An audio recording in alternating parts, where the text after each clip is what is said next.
Assalamualaikum warahmatullahi wabarakatuh. Selamat datang kembali di channel saya. Setelah kemarin bahas buku, sekarang saya mau bahas hal yang lain tentang dunia digital kita. Jadi, kenapa kok netizen kita itu begitu reaktif? Jadi, kalau teman-teman ingat di awal tahun 2021 itu Microsoft mengeluarkan sebuah survei yang mengatakan bahwa netizen Indonesia adalah netizen paling tidak sopan se-Asia Tenggara, yang waktu itu cukup kontroversial. Nah, lucunya beberapa hari setelah Microsoft mengeluarkan survei itu, akun sosial media mereka diserang sama netizen Indonesia. Jadi diserang yang mana serangan itu mengkonfirmasi bahwa memang netizen Indonesia ini reaktif, netizen Indonesia ini nggak sopan gitu.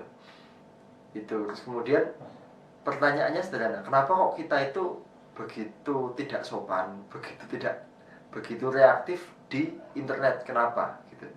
Jawabannya simpel, ternyata adalah ini nih, gadget. Gadget itu adalah jawaban kenapa kita menjadi sangat reaktif. Bagaimana penjelasannya kok gadget itu bikin kita jadi reaktif? Jadi saya mau jelasin dulu. Jadi kita sebelum ke data Microsoft itu, kita ke tahun sebelumnya, tahun 2020 itu Hotsuite sama Via Sosial mengeluarkan sebuah apa namanya, publikasi yang yang menunjukkan data tentang penggunaan internet di seluruh dunia. Dan Indonesia itu kita menggunakan gadget itu selama hampir 8 jam, 7 jam 59 menit. Sementara rata-rata global itu pakai gadget selama 6 jam 43 menit.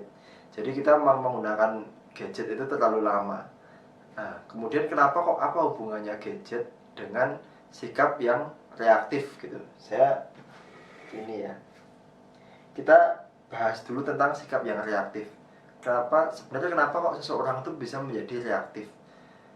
Sebenarnya gini, ketika kita lapar, kita capek, kita stres, itu kita akan lebih sensitif kan.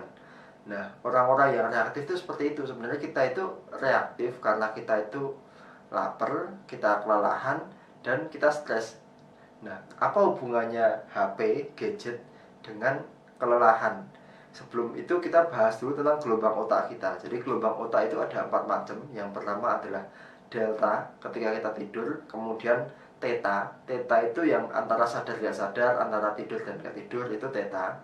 Kemudian yang ketiga itu alpha. Alpha itu sadar tapi relax, kayak lagi sholat, kayak lagi jalan santai, lagi meditasi gitu.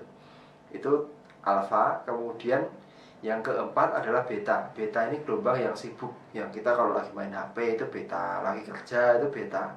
Nah, beta ini sebenarnya gelombang untuk memang kinerja yang apa ya, kinerja yang berat itu pakai beta.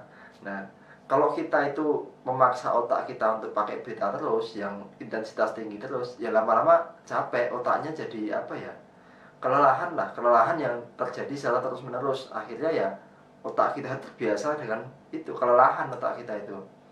Nah, buktinya apa? Jadi tahun 2011 itu ada penelitian dari University of Gothenburg di Swedia yang mengatakan bahwa penggunaan gawe yang secara berlebihan itu memicu stres pada anak muda di usia 20 sampai 25 tahun kalau nggak salah.